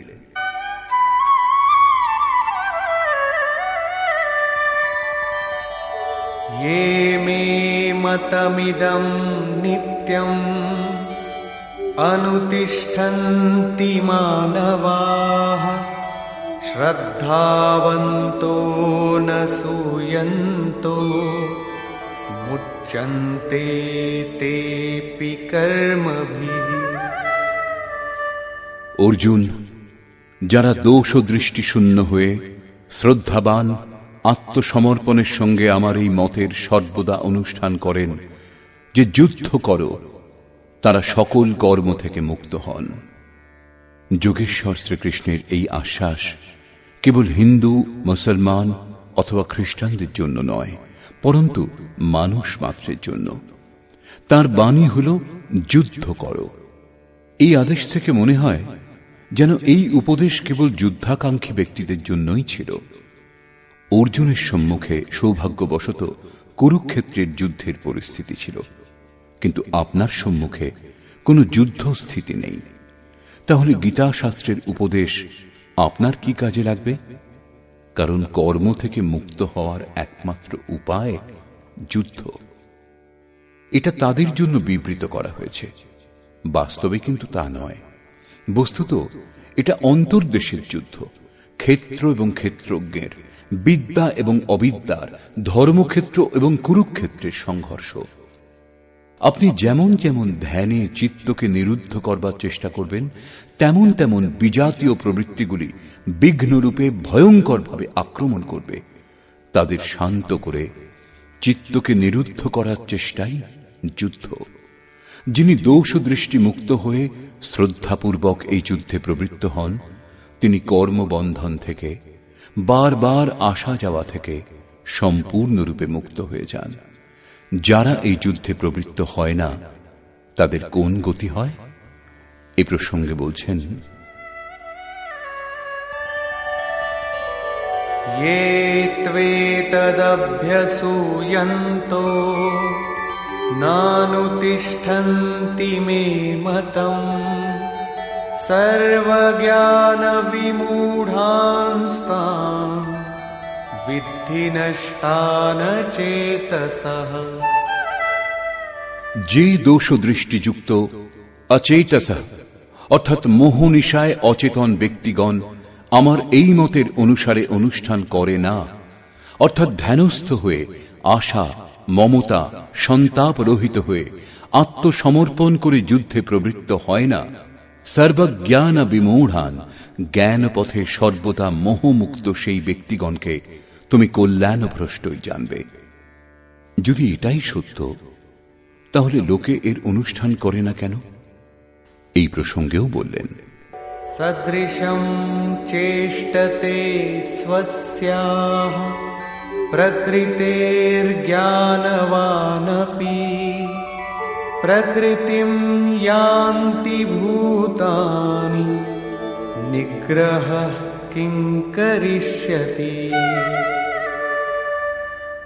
সকল প্রাণী নিজের প্রকৃতিকে অনুসরণ করে, স্বীয় স্বভাবের বশীভূত হয়ে কর্মে অংশগ্রহণ করে। প্রত্যক্ষদর্শী জ্ঞানীও নিজের প্রকৃতির অনুরূপ কার্য করেন। প্রাণী নিজের কর্ম অনুসারে আচরণ করে, জ্ঞানী নিজ স্বরূপ অনুসারে। যেমন যার প্রকৃতির প্রভাব, সে সেরকমই কার্য করে থাকে, এটা স্বতঃসিদ্ধ। কেউ এর হাত থেকে নিস্তার পায় না। এই কারণেই সবাই আমার মতানুযায়ী কর্মে প্রবৃত্ত হতে পারে না। তারা আশা, মমতা, সন্তাপ, শব্দান্তরে রাগ, দেশ এদের ত্যাগ করতে পারে না, যার জন্য কর্মের সম্যক আচরণ হয় না। একেই আরো স্পষ্ট করলেন এবং অন্য কারণ দেখালেন। ইন্দ্রিয়স্যেন্দ্রিয়স্যার্থে রাগদ্বেষৌ ব্যবস্থিতৌ তয়োর্ন বশমাগচ্ছেৎ তৌ হ্যস্য পরিপন্থিনৌ। ইন্দ্রিয় এবং ইন্দ্রিয়গুলির ভোগে রাগ দেশ স্থিত, এই দুটির বশীভূত হওয়া উচিত নয়। কারণ এই কল্যাণ পথে কর্মমুক্ত হওয়ার প্রত্যক্ষ পদ্ধতিতে রাগ ও দেশ শত্রু হিসেবে দুর্ধর্ষ আরাধনাতে বাধার সৃষ্টি করে। শত্রু যখন অন্তরে, তখন বাইরে কার সঙ্গে কে যুদ্ধ করবে? ভোগের সংসর্গে শত্রু থাকে এবং আমাদের অন্তঃকরণেই বাস করে। কাজেই এই যুদ্ধ অন্তঃকরণের যুদ্ধ। কারণ দেহটাই ক্ষেত্র, যার মধ্যে স্বজাতীয় বিজাতীয় দুটি প্রবৃত্তি বিদ্যা এবং অবিদ্যা রূপে থাকে, যারা মায়ারই দুটি অঙ্গ। এই প্রবৃত্তিগুলির অতীত হওয়া, স্বজাতীয় প্রবৃত্তিকে আয়ত্ত করে বিজাতীয়কে নিশ্চিহ্ন করাই যুদ্ধ। বিজাতীয় নিশ্চিহ্ন হলে স্বজাতীয়ের উপযোগিতা আর থাকে না। স্বরূপের ছোঁয়ায় স্বজাতীয় তার অন্তরালে বিলীন হয়ে যায়। এইভাবে প্রকৃতির পার পাওয়াই যুদ্ধ, যা ধ্যান দ্বারা সম্ভব। রাগ দেশ শান্ত করতে সময় লাগে। সেই জন্য বহু সাধক ক্রিয়া ত্যাগ করে সহসা মহাপুরুষের অনুকরণ করতে আরম্ভ করেন। শ্রীকৃষ্ণ এর থেকে সাবধান করলেন।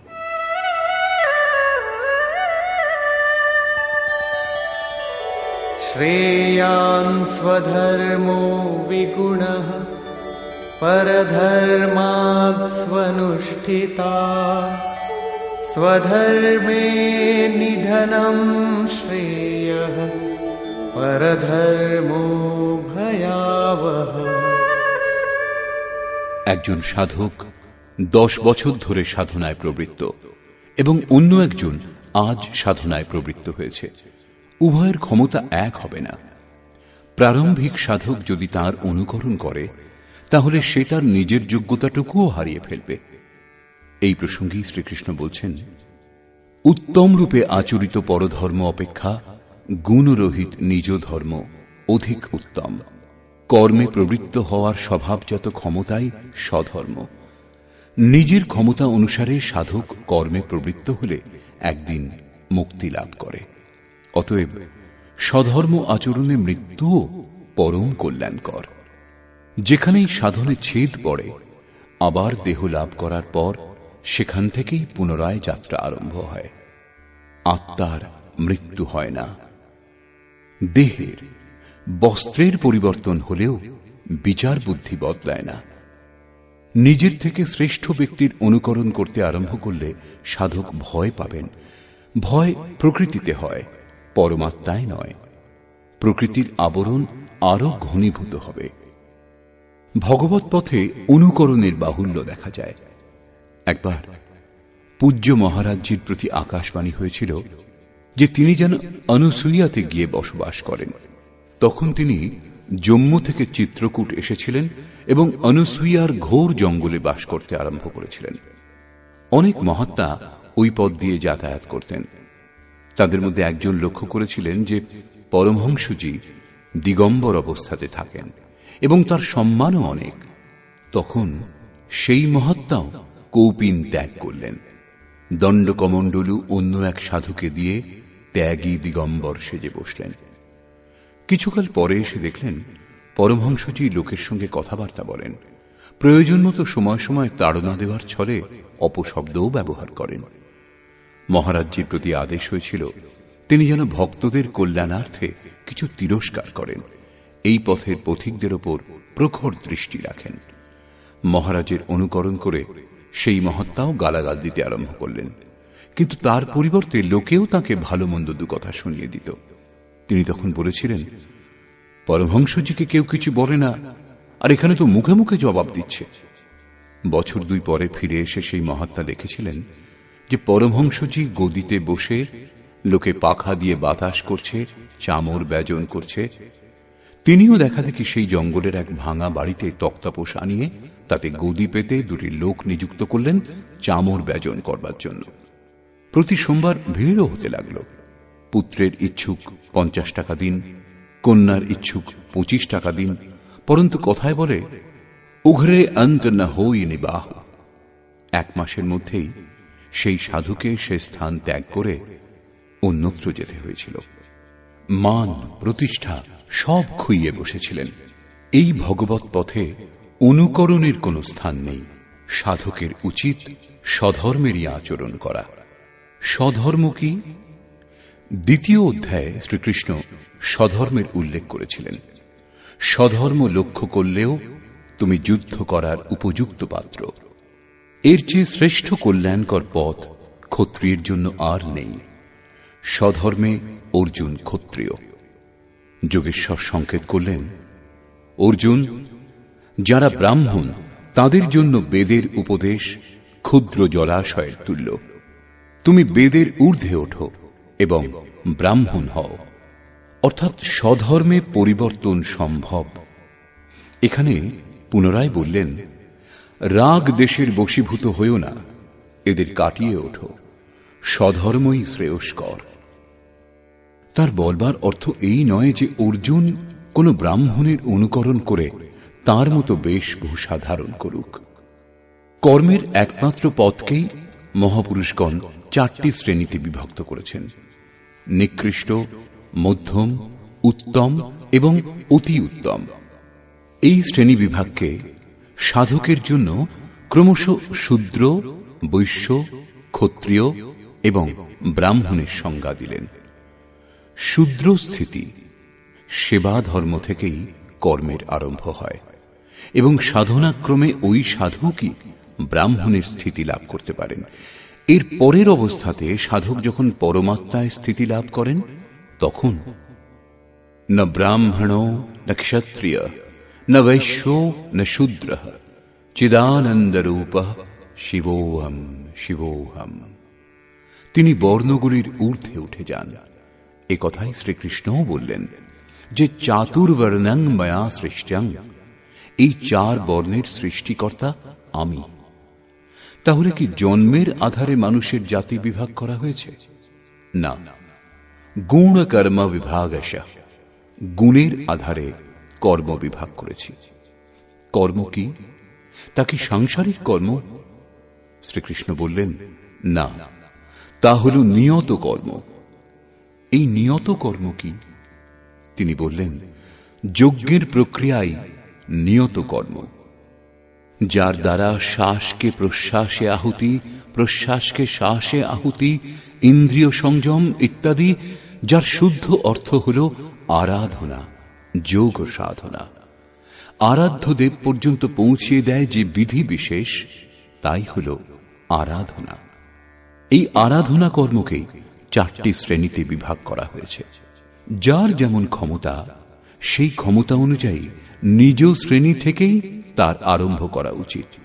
একেই বলে সকলের নিজ নিজ ধর্ম। যদি কেউ শ্রেষ্ঠ পুরুষের অযৌক্তিক অনুকরণ করে তাহলে তা বিড়ম্বনার কারণ হয়ে দাঁড়ায়।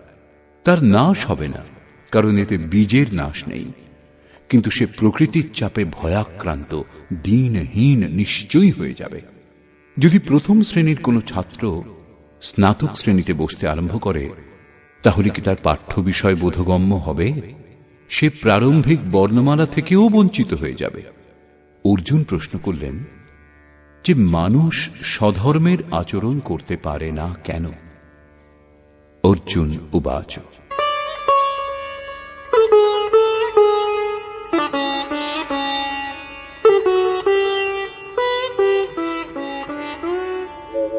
अथ केन प्रयुक्तोऽयं पापं चरति पुरुषः अनिच्छन्नपि वार्ष्णेय बलादिव नियोजितः। हे कृष्ण, মানুষ কার দ্বারা চালিত হয়ে অনিচ্ছা সত্ত্বেও যেন বলপূর্বক নিযুক্ত হয়ে পাপাচরণে প্রবৃত্ত হয়, আপনার মতানুসারে চলতে পারে না কেন?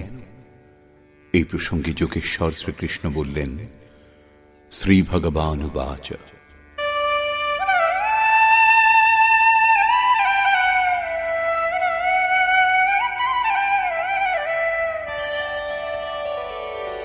कामैष क्रोधैष रजो गुणसमुद्भवः महाशनो महापाप्मा विद्येनमिह वैरिणम्। অর্জুন, রজগুণজাত এই কাম এবং এই ক্রোধ অগ্নির ন্যায় ভোগে অতৃপ্ত, অত্যন্ত ক্ষতিকারক। কাম ক্রোধ রাগ দেশের পূরক। একটু আগেই আমি যার চর্চা করেছি, এই বিষয়ে তুমি এদেরই শত্রু জানবে। এখন এদের প্রভাব সম্বন্ধে বলছেন।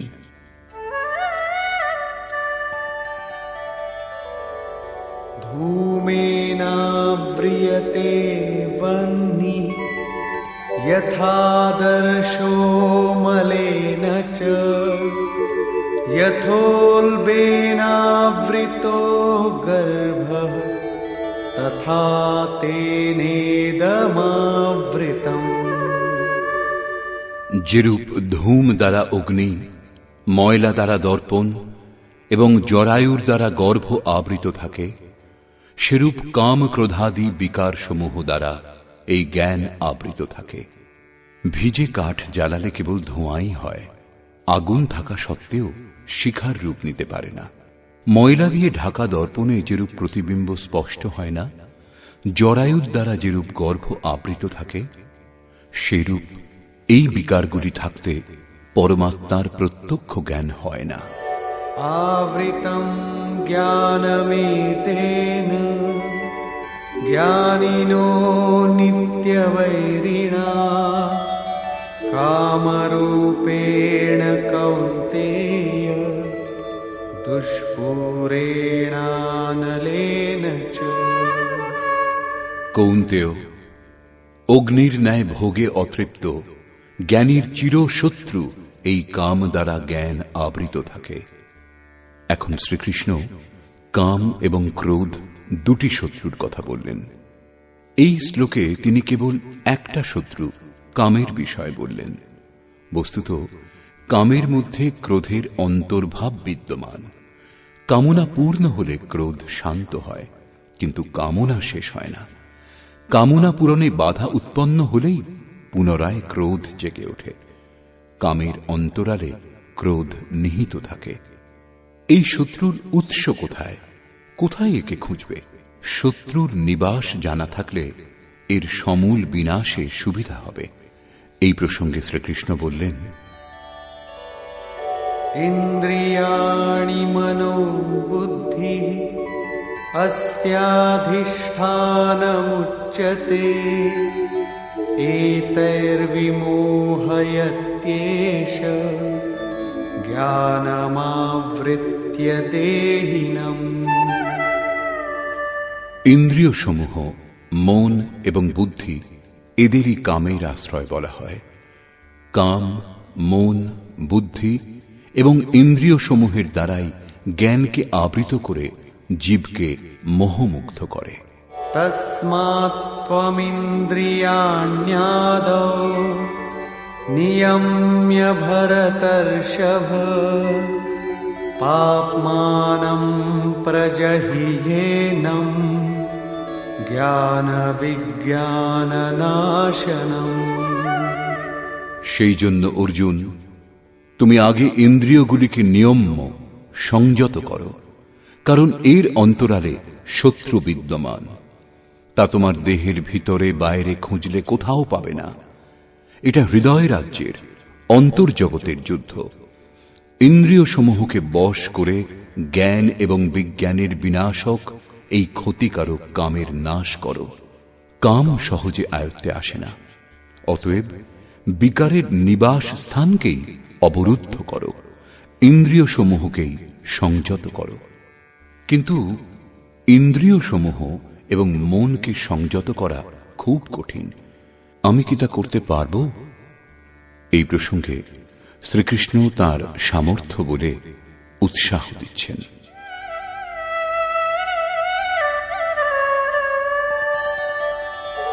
ইন্দ্রিয়াণি পরাণ্যাহুঃ ইন্দ্রিয়েভ্যঃ পরম মনঃ মনসস্তু পরা বুদ্ধিঃ ইয়ো বুদ্ধেঃ পরতস্তু সঃ। অর্জুন, এই দেহ থেকে ইন্দ্রিয়গণকে শ্রেষ্ঠ অর্থাৎ সূক্ষ্ম এবং বলবান বলে জানবে। ইন্দ্রিয় সমূহ থেকে মন শ্রেষ্ঠ এবং বলশালী, মন থেকে বুদ্ধি শ্রেষ্ঠ এবং যিনি বুদ্ধির থেকেও অত্যন্ত শ্রেষ্ঠ তিনিই তোমার আত্মা এবং সেই হলে তুমি। সেই জন্য ইন্দ্রিয় সমূহ, মন এবং বুদ্ধি নিরুদ্ধ করতে তুমি সক্ষম।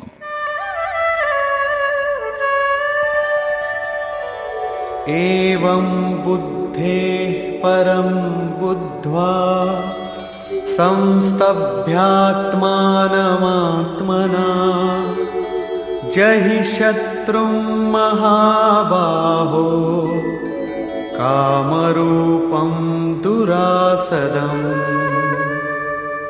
এইরূপ বুদ্ধি থেকে শ্রেষ্ঠ অর্থাৎ সূক্ষ্ম এবং বলবান স্বীয় আত্মাকে জেনে আত্মবল বুঝে বুদ্ধি দ্বারা নিজ মনকে বশ করে অর্জুন এই কামরূপ দুর্জয় শত্রুর নাশ করো। নিজের শক্তি বুঝে এই দুর্জয় শত্রুর নাশ করো। কাম দুর্জয় শত্রু। ইন্দ্রিয়গুলির সাহায্যে কাম আত্মাকে মোহমুগ্ধ করে। তাই নিজের শক্তি বুঝে আত্মাকে বলবান জেনে কামরূপ শত্রুর বিনাশ করো। এখানে বলা আবশ্যক, এই শত্রু আন্তরিক এবং যুদ্ধ অন্তর্জগতেরই। নিষ্কর্ষ, প্রায় গীতা শাস্ত্রের যারা ভক্ত এবং ব্যাখ্যাকার তারা বর্তমান অধ্যায়ের নাম কর্মযোগ দিয়েছেন, কিন্তু এটা সঙ্গত বলে মনে হয় না। দ্বিতীয় অধ্যায়ে যোগেশ্বর কর্মের নাম নিয়েছেন। তিনি কর্মের মহত্ব প্রতিপন্ন করে তার মনে কর্মজিজ্ঞাসা জাগ্রত করলেন এবং বর্তমান অধ্যায়ে তিনি কর্মকে পরিভাষিত করলেন যে যজ্ঞের প্রক্রিয়া কর্ম। এখানে একথা প্রমাণিত হচ্ছে যে যজ্ঞ কোনো নির্ধারিত দিক অর্থাৎ বিধি বিশেষ।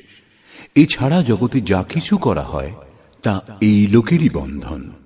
শ্রীকৃষ্ণ যে কর্ম সম্বন্ধে বলবেন সে কর্ম মোক্ষসে শুভাত অর্থাৎ সংসার বন্ধন থেকে মুক্তিদায়ক কর্ম।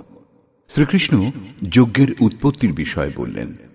যজ্ঞ থেকে আমরা কি ফল লাভ করি তার বিশেষত্বের চিত্রণ করলেন। যজ্ঞ অনুষ্ঠানের উপর জোর দিলেন। তিনি বললেন, এই যজ্ঞের প্রক্রিয়াই কর্ম। যে অনুষ্ঠান করে না সে পাপী, আরাম প্রিয়, ব্যর্থই জীবন ধারণ করে। পূর্ব মহর্ষিগণও কর্ম করে পরম নৈষ্কর্ম সিদ্ধি লাভ করেছিলেন। তারা আত্মতৃপ্ত, তাদের আর কর্মের প্রয়োজন নেই। তবুও অনুগামীদের পথ প্রদর্শনের জন্য তারা উত্তম রূপে কর্মে প্রবৃত্ত থাকেন। সেই মহাপুরুষগণের সঙ্গে শ্রীকৃষ্ণ নিজের তুলনা করলেন। বললেন, আমারও আর কর্ম করবার প্রয়োজন নেই, কিন্তু অনুগামীদের মঙ্গলের জন্য আমিও সর্বদা কর্মে প্রবৃত্ত। শ্রীকৃষ্ণ স্পষ্ট পরিচয় দিলেন যে তিনিও যোগী। তিনি কর্মে প্রবৃত্ত সাধকগণকে বিচলিত করতে নিষেধ করলেন, কারণ কর্ম করেই সেই সাধককে পরম স্থিতি লাভ করতে হবে, না করলে নাশ হয়ে যাবে।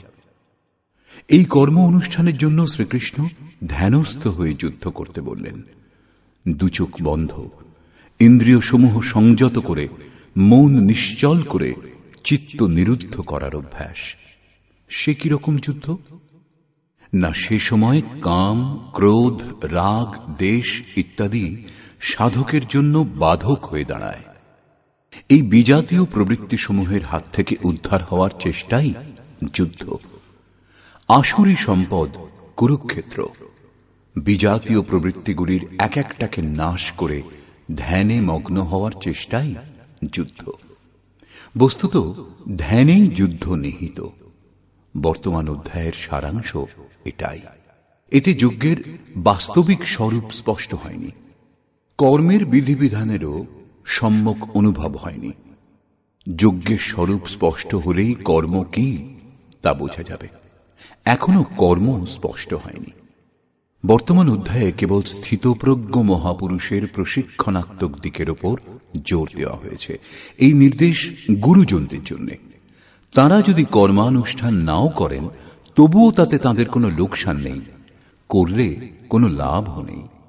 কিন্তু যাদের অভীষ্ট পরম গতি, তাদের জন্য যদি নিয়ম নির্দেশ না দেওয়া হয় তবে তা যে কর্মযোগ একথা বলা যাবেই বা কি করে?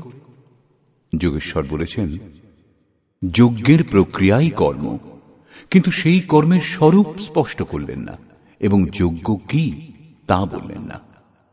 বর্তমান অধ্যায়ে যুদ্ধের যথার্থ চিত্রণ করা হয়েছে। সম্পূর্ণ গীতা শাস্ত্রে দৃষ্টিপাত করলে দেখা যায়, দ্বিতীয় অধ্যায়ে যোগেশ্বর বলেছেন, এই শরীর নাশবান, অতএব যুদ্ধ করো। গীতা শাস্ত্রে যুদ্ধের বাস্তবিক কারণ এটাই।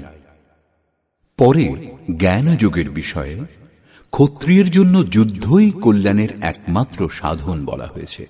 তিনি বললেন, অর্জুন, এই বুদ্ধি তোমার জন্য জ্ঞান যোগের বিষয় বলা হয়েছে। কোন বুদ্ধি? এই যে জয় পরাজয় উভয় দৃষ্টিতেই জয়লাভ হয়, এ কথা জেনে যুদ্ধ করো। চতুর্থ অধ্যায়ে বলেছেন, যোগে স্থিত হয়ে হৃদয়ে স্থিত এই স্বীয় সংশয় জ্ঞানরূপ অসি দ্বারা ছেদন করে যুদ্ধার্থে উত্থিত হও। পঞ্চম অধ্যায় থেকে দশম অধ্যায় পর্যন্ত যুদ্ধের কোনো চর্চা করেননি। একাদশ অধ্যায়ে কেবল এই বলেছেন, এই শত্রুগণ আমার দ্বারা পূর্বেই নিহত হয়েছে, তুমি নিমিত্ত মাত্র হও, যশ লাভ করো। এই মৃতদিগকে তুমি বধ করো, যিনি প্রেরক তিনি করিয়ে নেবেন, মৃতদেরই বধ করো। পঞ্চদশ অধ্যায়ে সংসারকে দৃঢ়মূল অশ্বত্থ বৃক্ষের ন্যায় বলা হয়েছে, যাকে অসঙ্গতারূপী অস্ত্র দ্বারা ছেদন করে ওই পরম পদের অনুসন্ধান করবার জন্য নির্দেশ দেওয়া হয়েছে। পরবর্তী অধ্যায়গুলিতে যুদ্ধের উল্লেখ নেই। ষষ্ঠদশ অধ্যায়ে অসুরের চিত্রণ অবশ্যই করা হয়েছে, যারা নরকগামী। শুধু বর্তমান অধ্যায়ে যুদ্ধের বিশদ বর্ণনা আছে। শ্লোক 30 থেকে 43 পর্যন্ত যুদ্ধের স্বরূপ, যুদ্ধের অনিবার্যতা, যুদ্ধে প্রবৃত্ত না হলে বিনাশ, যুদ্ধে নিহত শত্রুদের নাম, তাদের বধ করবার জন্য নিজ শক্তির আহ্বান এবং নিশ্চয়ই তাদের বধ করবার জন্য জোর দিলেন।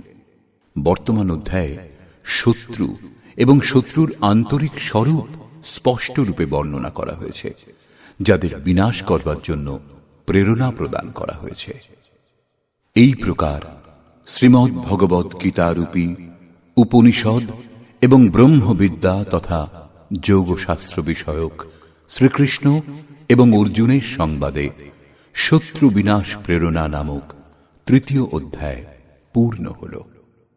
এই প্রকার শ্রীমৎ পরমহংস পরমানন্দজির শিষ্য স্বামী অর্গড়ানন্দকৃত শ্রীমদ্ ভগবৎ গীতার ভাষ্য যথার্থ গীতাতে শত্রু বিনাশ প্রেরণা নামক তৃতীয় অধ্যায় সমাপ্ত হল।